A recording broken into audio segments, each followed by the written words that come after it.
Greetings, denizens of the internet.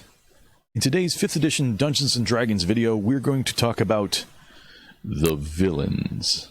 Specifically, what does it take to make a good bad guy? We'll talk about some specific ideas of what makes a great villain in your story. Now check out this sweet animation, during which feel free to like and subscribe. My name is Brian Carey, and I am the Savvy Barbarian.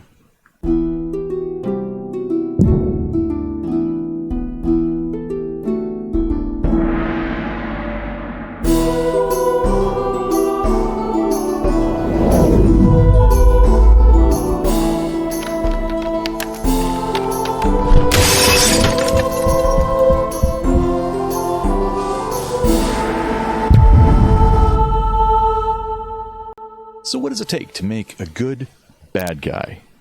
The villain is an integral part to your story. When you're doing your world building, you need to make sure that your villain is somebody that your players actually hate.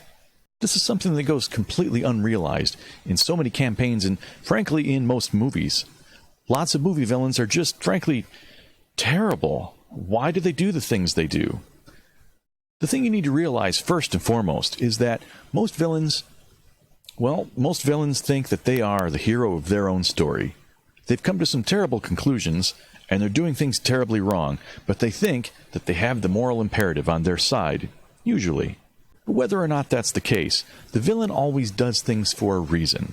The villain has his own internal motivations, his own machinations. The reasons that he does things are not arbitrary. He's thought these things out, and he's doing them for a reason.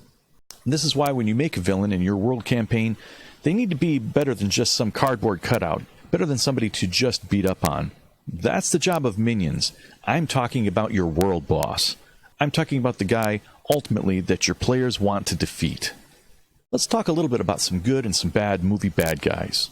One of my favorite bad guys of all time is Darth Vader. Of course, this is before Disney bought the thing, but that's a video for another day. Darth Vader was cool because he had lots of charisma. He was incredibly threatening, and frankly, I wish they'd never have taken the mask off of him because the mystery made him a little bit more to be feared. One of the things that's terrifying about Darth Vader is we eventually learn that the Emperor is behind him, that there's somebody even worse than he is driving him on. Vader has a complex and twisted backstory. He's not just a cardboard cutout of a bad guy. He's doing things for a reason. By episode 5, we realize he actually has a connection to the hero, Luke Skywalker. And of course, the famous line, "I am your father." This complicates things for the hero, and that's a good thing for the story. This is something that you'll want to make a note of for your monster. They don't necessarily need to be the father of your protagonist in your story, but a connection to your heroes, a connection to your players, that can just give them a chilling feeling when they realize the villain is connected to them somehow. Vader actually has mixed loyalties. We didn't exactly know what he was going to do. He had loyalties to the Emperor, but he also had loyalties to his son. And as episodes 1, 2, and 3 finally revealed to us, he had a really messed up childhood. He grew up as a slave. You can see him being played as having stunted emotions. He was basically conscripted by the Jedi. He was treated badly. He wasn't given a seat on the council like he thought he deserved, even though he was more talented than most of the people who were actually on the council. They didn't never actually trust him, and he felt that. He always felt betrayed. He always felt like his master didn't trust him. He wasn't allowed to have a girlfriend, and now he's got a wife, and pretty soon he's got a child, and he's got to hide these things from, well, we think the good guys. And when he finally snaps, he sort of has good reason to mistrust the Jedi and try and wipe them out. That's a lot of backstory for a villain. And that's what made him a wonderful character. That's what made him such a remarkable character. One of the things that I think the Star Wars movies really missed, and there should have been an episode 3.5 or something, is where they really let Darth Vader off the chain. Let him just go out and slaughter the Jedi. Let us see the bad guy. You know, he's this epic, feared villain, but we never really get to see him go crazy. But the fact was we didn't really need to, because by the time we started to learn about his backstory and all the things that he'd done, well, that lended all the credence to his believability that we needed. Another thing about Vader was that he was completely relentless. He was going to catch you. He was like a machine. There was nothing you were going to do to get away from him. And when he did catch you, Was he going to kill you or not? We were never really quite sure. And that made his ultimate motivations even more scary. It's a little worse than death when he may not kill you. He may try to turn you. Another great villain is the Lord of the Rings bad guy, Saruman the White. The wizard who turns his allegiance away from Gandalf and from the Fellowship and decides to follow Sauron. It's another bad guy who has a second level. Remember Darth Vader had Palpatine? Saruman has Sauron, right? He has another level bad guy that he is working for. And I think this is a great key for a lot of your Dungeons & Dragons games. Once your primary villain goes down, you should have another one in the wings. Another bad guy who's even worse than the first one, who's more powerful than the first one. Another layer of bad guy for when the players finally take down the villain. Saruman is interesting. He betrays his friendships. He betrays his alliances and loyalties. Once again, we have a villain with a long and detailed backstory. We don't know all of his backstory, but we know quite a lot. And it's not somebody who's just doing things on a whim. He's decided to do evil, and he has planned for this. That makes him extra scary. Once we learn Saruman's motivations, we understand them completely. They are clear. He is not divided. He is highly charismatic, and he has a whole lot of magical powers. He seems to best Gandalf, although Gandalf does manage to escape. He doesn't, in their initial encounter, he doesn't defeat Saruman. Because our bad guy doesn't get defeated right away, this gives him more credibility and more power. This is something I think that the Star Wars movies did wrong with Kylo Ren, when they let some random girl and some random stormtrooper defeat the main bad guy in their first encounter.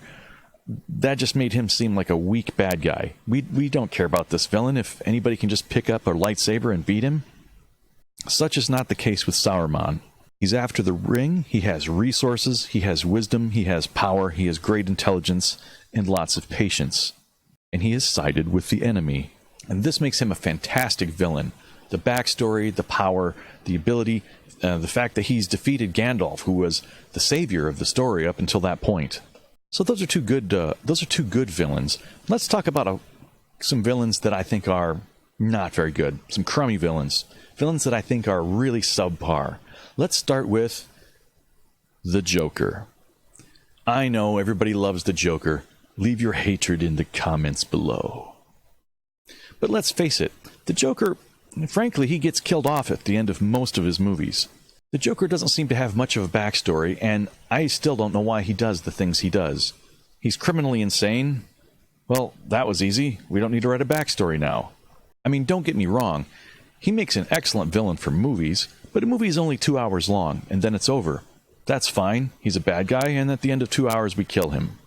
The thing that makes the Joker good is because he does have a lot of charisma.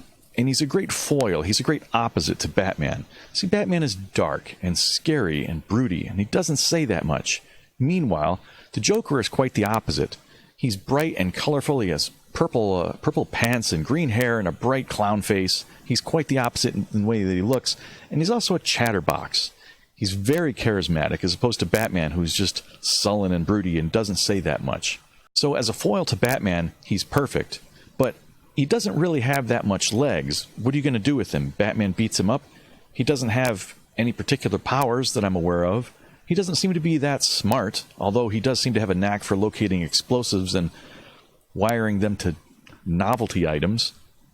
They just picked a guy and gave him a lot of charisma, but really he's just a regular guy who's criminally insane, and he either ends up back in Arkham Asylum or dead at the end of the movie. There's not much to him. We don't get to get that reveal, like, why is this guy so amazing? We never do. We just know that Batman doesn't like him. An exception would be when Jack Nicholson played him in the Tim Burton movie. At that point, we see that the Joker does have a tie to Batman. They seem to have sort of made one another. The Joker killed Batman's parents, and then Batman caused the problem that created the Joker.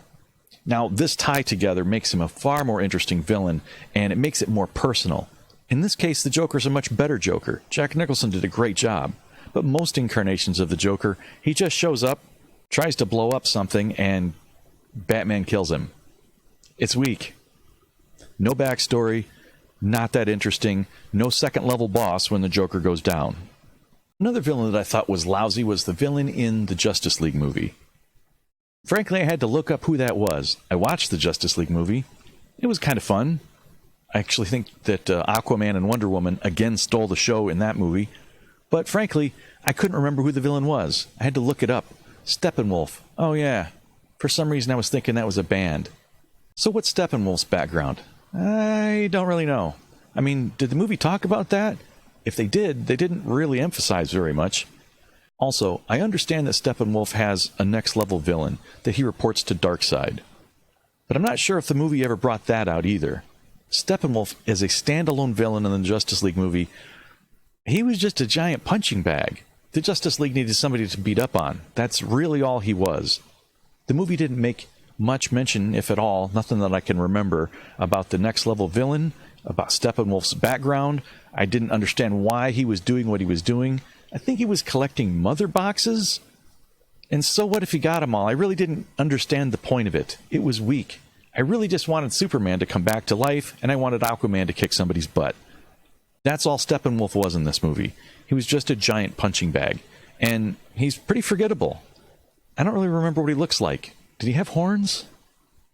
So a few things that your villains all have in common. Whether they're good or bad, don't give them a whole lot of personal life.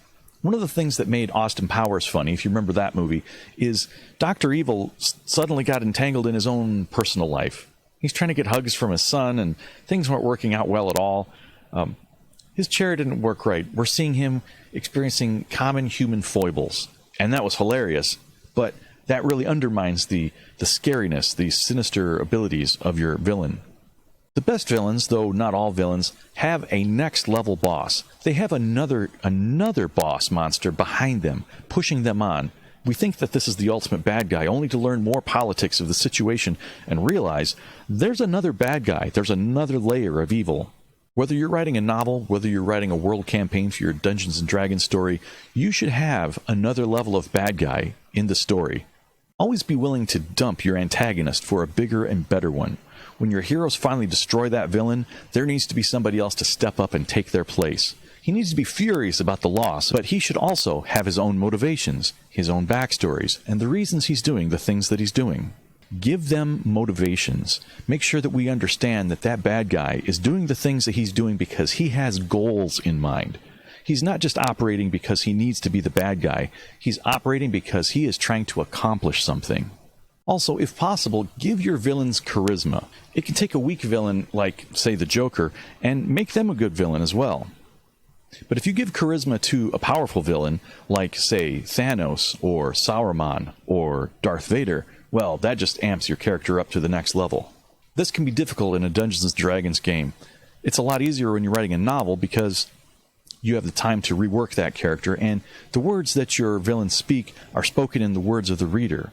In a Dungeons & Dragons game, you as the Dungeon Master give voice to the villain, so you may need to cultivate a charismatic accent or an attitude that you cop every single time that you play that villain. Another thing you should try to do is to give your villain a quirk. Give them a physical quirk. Darth Vader had that scary mask. Thanos, he always had that gauntlet. Saruman had the long white hair and the spiffy staff. The way that you describe your characters, in whether you're writing a novel or you're playing your Dungeons & Dragons game, you should have these little quirks to let the players know who you're talking about without ever saying their name. One of the genius things that they did in the Harry Potter book was to give Voldemort "He Who Must Not Be Named."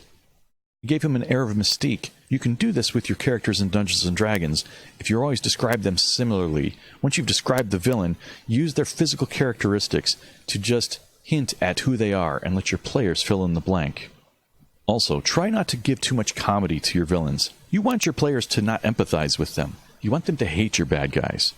Another thing that you should do to get your players more interested in your villain is to have the handiwork of your bad guy show up all over the place. For example, one campaign that I did ran with a vampire, and where the players went from one place to the next, and everywhere they went there was another casualty from the vampire attacks.